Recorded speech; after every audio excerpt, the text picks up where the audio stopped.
Bien, chicos, vamos a continuar nuestros estudios de las enfermedades del tracto genital femenino. Y bueno, nos habíamos quedado en nuestro último video donde hablábamos de amenorrea, de iniciar el compromiso de hablar del síndrome de ovario poliquístico, pero esta no va a ser la única enfermedad de la que vamos a estar hablando en este video. También quería cubrir un poco de lo que se conoce como los sangrados uterinos funcionales. O sea que básicamente vamos a estar cubriendo dos enfermedades muy interesantes en este video. Vamos a darle para allá con el síndrome de ovario poliquístico.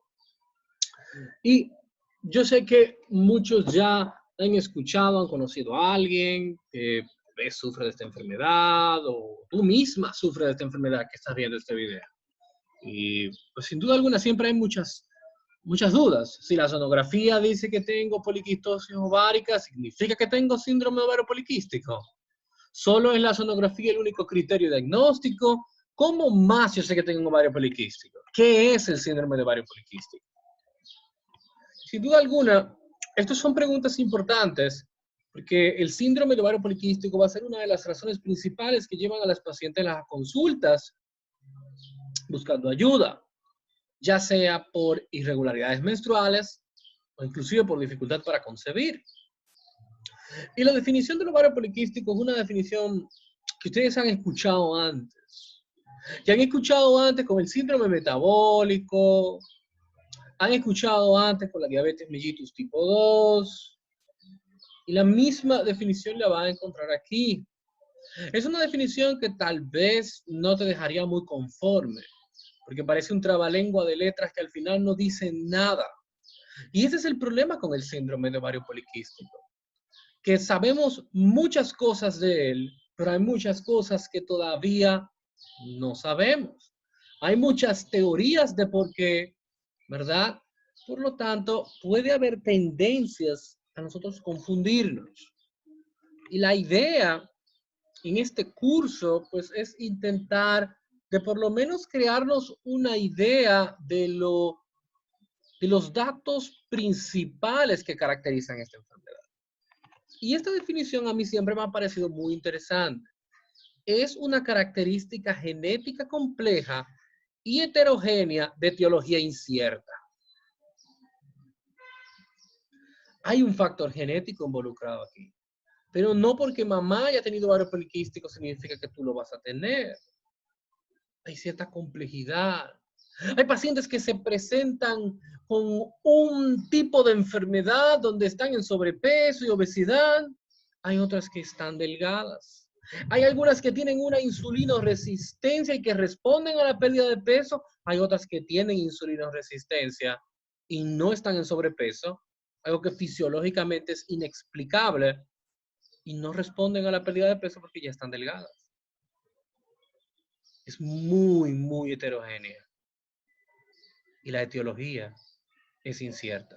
Muchas veces pareciera que el síndrome de ovario poliquístico no es una enfermedad, sino varias enfermedades que comparten punto en común. Y al final de esta clase tal vez tú puedas entender por qué yo digo esto. Es una causa importante de irregularidad menstrual en ovulación. Esa ovulación es la razón de la irregularidad menstrual y la razón de la infertilidad. También se caracteriza por hiperandrogenismo clínicamente evidente. No siempre es clínicamente evidente, pero en muchos casos sí. Acné, alopecia en patrón masculino, obesidad central, hirsutismo. Esas son características de hiperandrogenismo. Es reconocido como uno de los desórdenes metabólicos y endocrinos más frecuentes en las mujeres, descrito oficialmente en el 1935 por Stein y Leventhal. Que ustedes escuchen por ahí, síndrome de Stein y Leventhal es el ovario poliquístico. Fue publicado en el Journal Americano de Obstetricia y Ginecología. Sin embargo, esta no fue la primera vez en el 35 que de la nada ellos fabricaron este síndrome. Ya esto se había estudiado Desde antes se habían hecho investigaciones donde incluso años antes se había intentado de teorizar qué era lo que estaba pasando. Los hallazgos principales del síndrome de ovario poliquístico son tres: exceso de andrógenos, disfunción ovárica y ovarios poliquísticos. Hay varios criterios diagnósticos que se han propuesto. Por ejemplo, tenemos el del Instituto Nacional de la Salud del año 1990 y posiblemente el más acertado, los criterios de Rotterdam 2003.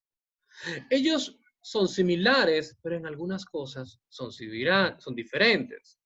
Por ejemplo, el Instituto Nacional de Salud básicamente se reunió en un panel de estudio sobre el síndrome de ovario poliquístico en el año 2012. Y ellos sugirieron dos cosas muy interesantes. Número uno, cambiar el nombre de la patología a algo que refleje mejor las interacciones complejas metabólicas, hipotalámicas, ováricas, hipofisiarias y adrenales que incluye la enfermedad. Y segundo, mantener los criterios diagnósticos de Rotterdam. Dos opiniones muy extrañas. Lo primero es que ellos mismos dijeron, no le hagan caso a nuestros criterios del 1990. Quédense con Rotterdam. Segundo, que la enfermedad ya no se llame síndrome de ovarios poliquísticos. Y ustedes quieren saber por qué ese dato, yo estoy de acuerdo con eso. Porque tú puedes diagnosticar un síndrome de ovario poliquístico sin tener por sonografía ovarios poliquísticos. Y está sorprendido en este momento, yo le estoy diciendo eso, es porque, chicos, los ovarios poliquísticos no son el punto focal de la enfermedad. Son una mera consecuencia del desbalance hormonal. Los ovarios poliquísticos no representan la razón por la cual el problema está ocurriendo. Ellos son simplemente un hallazgo que ocurre y que en muchos casos ni siquiera es necesario para hacer el diagnóstico. Esto es muy interesante, porque esto significa que este nombre orientaría a uno mentalmente que lo más importante en el ovario poliquístico es que aparezcan quistes en los ovarios por la sonografía. Que ese debe ser el centro del problema. Por muchos años se pensó que fue así. Pero la razón por la que aparecen los quistes, ese es el problema. ¿Por qué aparecen los quistes en los ovarios? ¿Por qué hay exceso de andrógeno? ¿Por qué hay infertilidad? ¿Por qué no hay ovulación? ¿Por qué hay exceso de insulina? Ese es el problema. Esa es la enfermedad. No porque hay quistes en los ovarios. Y no es verdad que la presencia de quistes va a poder explicar fisiopatológicamente todas esas cosas. Ella siendo la causa. Ella siendo la etiología. ¿De qué depende la prevalencia del ovario poliquístico? Pues depende del criterio que uses para diagnosticar. En un ejemplo de 827, en un estudio que se hizo de 827 mujeres que tenían oligoovulación clase 2 según la OMS, que se define como una disfunción ovulatoria con niveles de estrógeno normal y con niveles de gonadotropinas normal, 456, es decir, un poquito más de la mitad, se clasificaron con ovario poliquístico según los criterios del Instituto de la Salud del 1990. Recuerden, ellos mismos dijeron, ya no los usen. 55% usando ese criterio diagnóstico tenían ovario poliquístico. ¿Ok?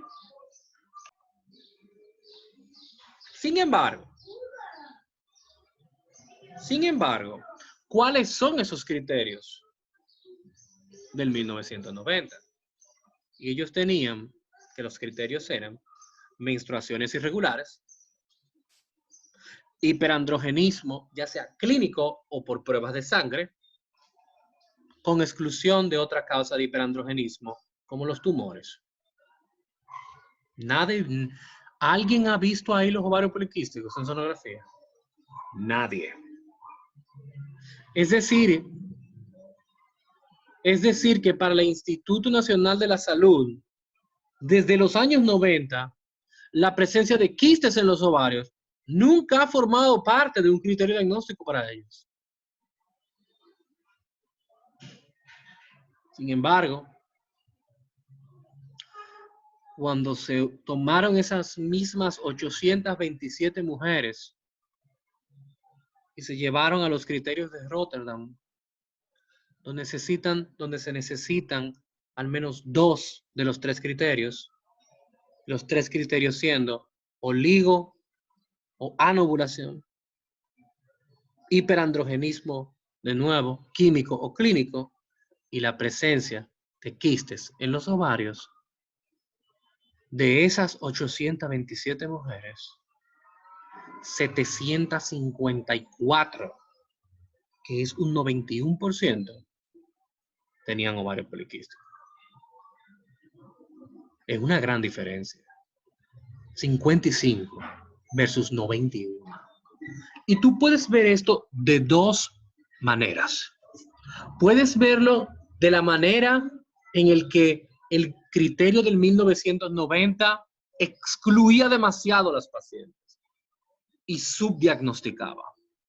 O puedes verlo en el criterio de que Rotterdam lo hace muy fácil para ser incluida y sobrediagnostica. Sin embargo, hasta el momento, incluso como vieron, por los creadores de ese criterio del año 90, ellos abogan porque se utilice el Rotterdam 2003. Lo único que ellos sugieren, o al menos lo hicieron en el 2012, hace 8 años, ellos sugieren, estamos en el 2020, por si acaso, ellos sugieren que se le cambie el nombre a la enfermedad. ¿Quiénes tienen altos riesgos? Personas que tengan infertilidad no ovulatoria. Toda mujer que no está ovulando y por eso no queda embarazada tiene riesgo de tener ovario poliquístico. Pacientes que tengan obesidad o resistencia insulínica tienen más riesgo de ovario poliquístico. Pacientes con diabetes mellitus tipo 1, tipo 2 o que sufrieron problemas en el embarazo con el azúcar y diabetes gestacional también tienen más riesgo. Pacientes que tuvieron adrenarquia prematura, chicas que desarrollaron a los 8 o 9 años. Pacientes de primer orden, parientes de primer orden con ovario poliquístico, mamá, hermanas. Drogas antiepilépticas como el uso de ácido valproico también están asociadas. Uso de corticosteroides, ¿verdad? También de forma crónica se asocia. Antes de Stein y Leventhal en el 35, la presencia de ovarios escleroquísticos se le atribuyeron a múltiples etiologías. No había que esperar. No había que esperar al año 35. Ya en el 1910, Fogg y Maslow describieron 3 mecanismos. Y los 3 mecanismos eran los siguientes: teoría de la inflamación, teoría de la congestión y teoría de la distrofia. Ellos sabían que las pacientes que no podían embarazarse tenían presencia de estos ovarios. ¿Cómo lo sabían? Tal vez de cadáveres o algo. La teoría inflamatoria hablaba de ovarios microquísticos, resultado de una infección interna o externa. Es decir, que los ovarios poliquísticos son una enfermedad infecciosa. Eso no es así. La teoría de la congestión es que el ovario se torció o había algún tipo de interrupción y se estaba infartando el ovario. Ese no es el problema. La teoría de la distrofia, que había alguna alteración en los componentes nutricionales que le llegaban al ovario. Tampoco es eso. Otras teorías hablan de que hay cambios estructurales en el ovario. Que aparentemente la capa externa, la túnica albudínea, se vuelve muy espesa. Y al volverse tan espesa, impide que la ovulación ocurra. Recuérdense que el folículo debe romperse. ¿Y dónde está el folículo? En el ovario. Y si la capa es muy espesa, no lo va a poder hacer. Y la teoría suprarrenal orienta a que aparentemente la patología tiene algún tipo de aporte suprarrenal para explicar el exceso de andrógenos que en muchos casos puede aparecer en el ovario poliquístico. Sin embargo, la perspectiva actual no es la misma. Dijimos ahorita que era una característica genética compleja, similar al síndrome metabólico, similar a la diabetes tipo 2, donde hay múltiples variantes genéticas y factores ambientales que van a interactuar para esa enfermedad. No crean que yo simplemente me estoy tomando el camino fácil. Estoy diciendo, bueno, yo no le puedo explicar porque hay muchas cosas. No, la realidad es que es así. Por eso le digo que parece que no es simplemente una enfermedad. La prevalencia del síndrome de ovario poliquístico en madres y hermanas de mujeres con el síndrome es de 20 a 40%, mucho más alto que en la población general. Y en los embarazos múltiples, los múltiples dicigotos tienen una relación de 38%, si uno lo padece, que el otro lo padezca, y si son idénticos, monocigotos, de 71%. Ahora bien, Stein y Leventhal fueron diferentes al resto por algo muy interesante. Y es que ellos observaron que los ovarios poliquísticos bilaterales eran el resultado probable de alguna estimulación hormonal y es muy probable que esté relacionado a lo de la hipófisis. Estos son los que han estado más cerca, porque eso es cierto. Otros investigadores, por ejemplo, vemos aquí 2 años antes de la publicación de Stein y Leventhal en el 33, ¿verdad? Otros investigadores lograron que a las pacientes les salieran los ovarios poliquísticos inyectándole una sustancia que se llama antituitrina S, que es básicamente un extracto de gonadotropina coriónica humana. ¿Qué hormona de origen hipofisiario estructuralmente es casi igual a la gonadotropina coriónica humana? Esa hormona se llama hormona luteinizante. Y recuerden que Stein y Leventhal dijeron que el problema parecía venir de la hipófisis.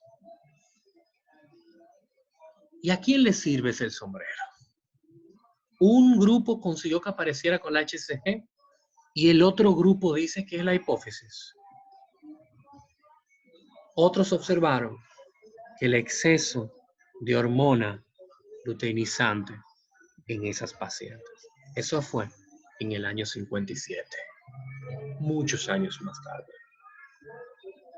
Por lo tanto, el problema está en la hormona luteinizante. La génesis, la fisiopatología del ovario poliquístico no es una infección, no es una torsión, no es la suprarrenal, no es una túnica albúnea densa. Es una disfunción en el ovario debido a un exceso de hormona luteinizante. El síndrome de ovario poliquístico tiene mayores niveles séricos de hormona luteinizante. Los receptores de hormona luteinizante están sobreexpresados. Hay un aumento en la frecuencia de los pulsos y la amplitud de hormona luteinizante, por lo que va a estar aumentada.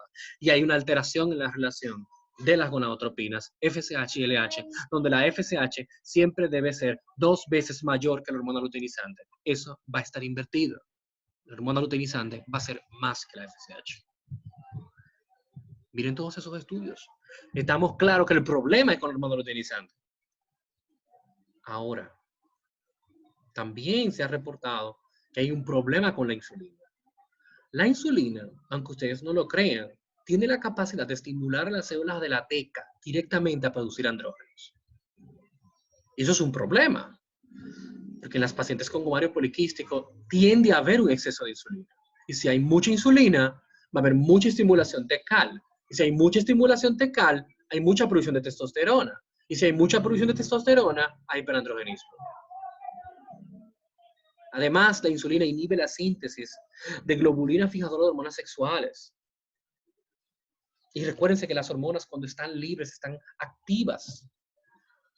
Al no haber proteína transportadora, los andrógenos están libres, están activos y se están produciendo en exceso. Esta relación con el ovario poliquístico es ampliamente conocida y se ha demostrado porque los pacientes mejoran con la metformina. ¿Y qué es la metformina? Una biguanida. ¿Y qué hace la biguanida? Sensibiliza los receptores de insulina. Ah, un medicamento que se le da a los diabéticos. ¿Ustedes recuerdan cuando hablábamos de ciclo menstrual? Cuando hablábamos de ciclo menstrual, recordábamos esto, tal vez de una forma más elaborada. Pero aquí vemos la GnRH, que estimula la pituitaria anterior, y la pituitaria anterior produce LH y FSH. La LH actúa sobre las células de la teca, y por acción de la 17 y 17, hay un error, de la 17 alfa hidroxilasa, o la desmolasa, se va a producir los andrógenos. Esos andrógenos son llevados a la célula de la granulosa, donde la FSH activa la aromatasa y forma el estradiol. Teoría de dos células y dos gonadotropinas. Recuerden eso. ¿Cuál es el problema aquí, chicos? El problema que hemos dispuesto hasta ahora consiste en... Vamos mejor a la... Aquí. El problema que nosotros hemos concluido, nosotros no, que hemos visto en todos estos estudios, es que hay un exceso de LH. Y ese exceso de LH, ¿a qué lleva? A un exceso de producción de andrógenos. Recuerden que eso es lo que hace la hormona luteinizante.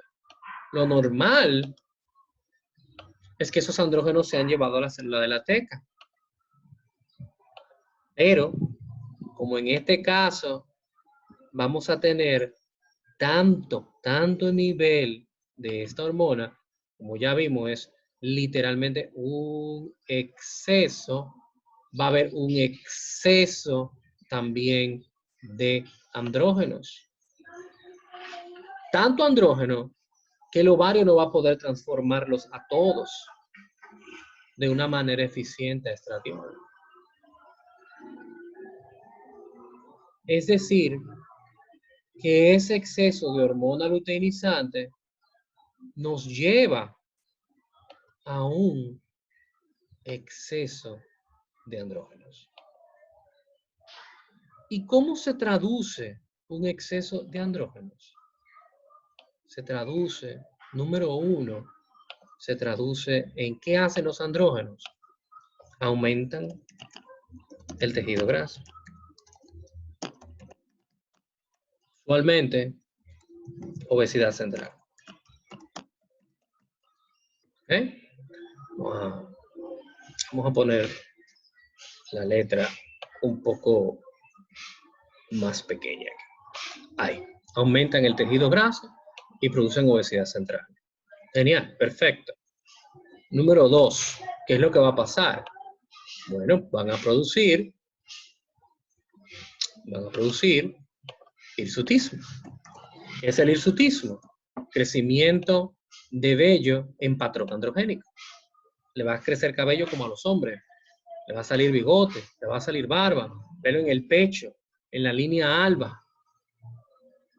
¿Eh? ¿Qué más va a pasar? Va a tener acné, piel grasosa.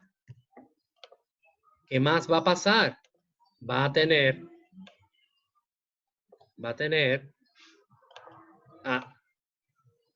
alopecia masculina, androide.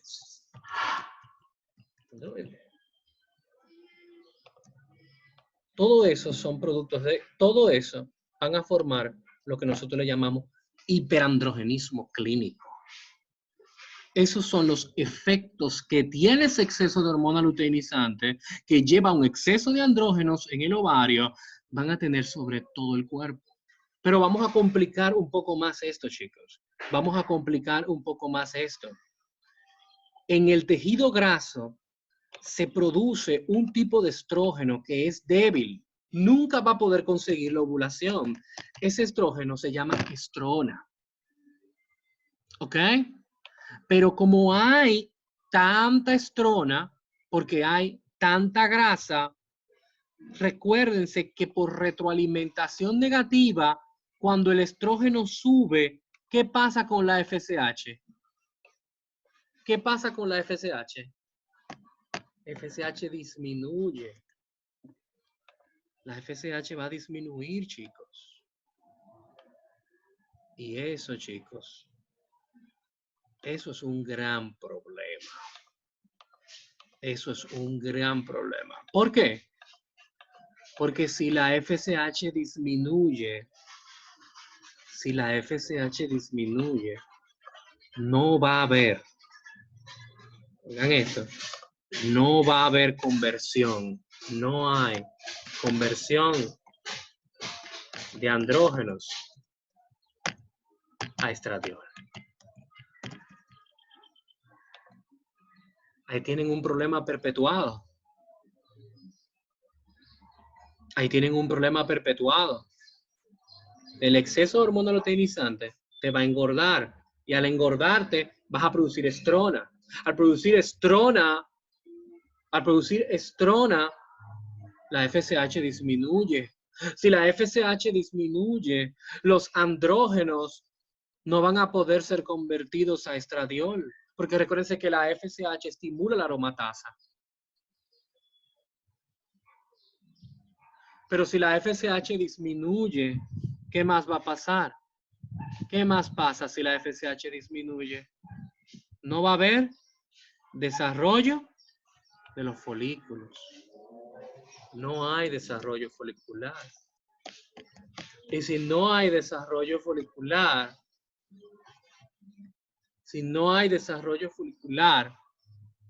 y no hay estradiol,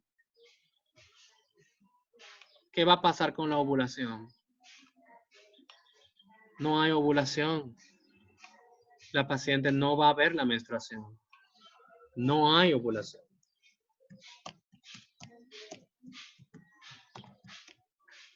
Y si no hay ovulación, entonces ¿por qué muchas mujeres con ovario poliquístico sangran? Ah, pregunta rara, ¿verdad que sí? Ustedes han escuchado que las chicas con ovario poliquístico presentan sangrados anovulatorios. ¿Por qué? Oh, chicos, miren el estrógeno aquí. Este estrógeno no es suficiente para provocar el pico que necesitamos para ovular, pero sí es suficiente para estimular el crecimiento del endometrio. Tan suficiente, ¿verdad?, que va a producir una hiperplasia endometrial. Va a haber una hiperplasia endometrial. ¿Por qué una hiperplasia endometrial? Chicos, ¿esta mujer va a ovular? No. Si no hay ovulación, no hay progesterona. Y si no hay progesterona, no hay cambio secretor al endometrio. El endometrio solamente va a estar expuesto a la acción mitogénica del estrógeno, que de por sí es cancerígeno. Solo va a haber crecimiento, no va de crecimiento del tejido, pero no va a haber crecimiento de vasos sanguíneos. Y va a llegar un momento que ese endometrio se va a tornar tan y tan grueso, que los vasos sanguíneos, vamos a dibujarlo aquí de rojo, los vasos sanguíneos, ¿verdad? No, voy a poner esto aquí, que los vasos sanguíneos no van a poder alcanzar todo el grosor. Aquí lo pueden ver, los vasos sanguíneos, miren que no han crecido, se han quedado chiquiticos, se pueden ver ahí de color rojo. ¿Qué va a pasar con toda esa área? Esa área va a empezar a crecer descontrolada sin la presencia de progesterona y van a haber pequeños focos del endometrio que van a sufrir ¿qué? Hipoxia. Y al haber hipoxia, ¿qué va a haber? Descamación. Y por eso las pacientes presentan sangrado anovulatorio. ¿Pero qué nos falta? ¿Por qué hay quistes en los ovarios? Chicos, los folículos no tienen FSH, pero están en los ovarios. Y esos folículos se van a quedar atrapados en una fase folicular eterna. Nunca van a ovular. Pueden ovular, tal vez después de 6 meses, 5 meses. Y esos folículos van a sufrir una degeneración quística y se van a colocar en la periferia de los ovarios. Y cuando ustedes tomen un ovario como este de aquí, lo van a ver que en toda la periferia, vamos a ver si yo tengo pulso para hacer esto, en toda la periferia, no se rían de mí, en toda la periferia, vamos a poner muchos, en toda la periferia, ¡ay! Ahí, y aquí, y aquí, y aquí, en toda la periferia van a estar todos esos folículos que no van a poder llegar a la ovulación, que están atrapados en una fase folicular y que van a sufrir degeneración quística. Y que cuando tú y yo lo veamos en sonografía, vamos a ver los ovarios poliquísticos. Ustedes ven porque yo les decía al inicio que los ovarios poliquísticos son una consecuencia, no son la causa del problema. De hecho, fue lo último que le expliqué. Estos quistes no explican por sí solos la fisiopatología de la enfermedad. Lo que explica la fisiopatología de la enfermedad es el desbalance en la hormona luteinizante. Ahora yo sé que le está surgiendo una pregunta. ¿Por qué? ¿Qué es lo que causa el desbalance? Y tengo malas noticias. No sabemos. Más LH que FSH va a llevar a una producción mayor de andrógenos de lo que se puede aromatizar. Los andrógenos van a llevar a un aumento del tejido graso, del acné, del hirsutismo y de la alopecia. El aumento del tejido graso lleva a un aumento del estrona. La estrona por retroalimentación negativa bloquea el FSH. Va a haber un estancamiento en fase folicular que va a llevar a una ovulación. Eso va a llevar a una degeneración quística del folículo, donde se van a colocar en la periferia formando los ovarios poliquísticos. Además de que solamente va a haber estrógeno sin oposición, con un estrógeno que no puede producir ovulación, pero que puede estimular el endometrio. Por lo tanto, va a llevar a hiperplasia endometrial y por descamación la paciente puede presentar episodios de sangrado anovulatorio con episodios prolongados de amenorrea secundaria. ¡Wow! Nada de eso es explicado por quistes en los ovarios.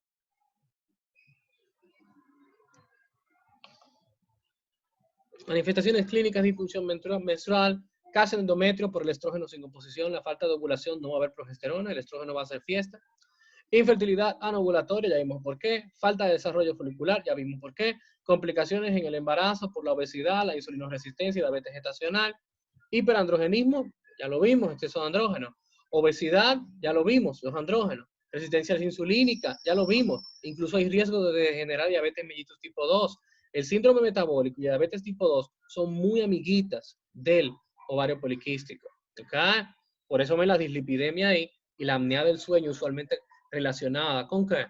Con la obesidad y la enfermedad coronaria con la dislipidemia. Recuerden que la enfermedad coronaria, una de las causas más comunes es la formación de placas de aterosclerosis, que no es más que LDL ingerido por los macrófagos y depositados en la capa subendotelial. Básicamente Rotterdam tiene esos 3 criterios, ¿verdad? Evidentemente hay que descartar otras cosas que estén por ahí. Vamos a hacer la misma batería de análisis que estudiamos en amenorrea. Pero algo interesante es que las sonografías no es simplemente ver quistes en los ovarios. Tienen un criterio sonográfico. deben haber más de 12 folículos en cada ovario que midan de 2 a 9 milímetros y o un volumen ovárico aumentado, es decir, más de 10 mililitros. Eso se calcula multiplicando 0.5 por la longitud, por el ancho y por el espesor del ovario. Los criterios de la NIH 90, evidentemente los sacaron de circulación. También hay otros criterios de la Sociedad de Exceso de Andrógenos. Como pueden ver, la presencia de quistes en los ovarios no están presentes, al menos en este criterio, pero aquí sí lo dice, al menos porque dice disfunción ovárica, pero te dice que puede ser una prueba ultrasonido. ¿Okay? En resumen, el criterio del NIH del 1990 permite el diagnóstico sin el estudio de sonografía, sin embargo los otros no. La meta de la terapia está dirigida a, evidentemente, mejoría de los síntomas hiperandrogénicos, ¿verdad? Tratamiento de hirsutismo, tratamiento del acné, tratamiento de mejorar las anormalidades metabólicas, cambio del estilo de vida, es el tratamiento por excelencia del ovario poliquístico. Perder peso, eso te va a mejorar mucho el problema del tejido adiposo produciendo la estrona, el bloqueo de la FSH, el problema de la anovulación, te va a disminuir el riesgo de diabetes mellitus tipo 2, de enfermedad cardiovascular. O sea que lo primero es cambio de estilo de vida. Ahora, si la paciente quiere un bebé y tiene infertilidad, tú puedes iniciar inductores de ovulación.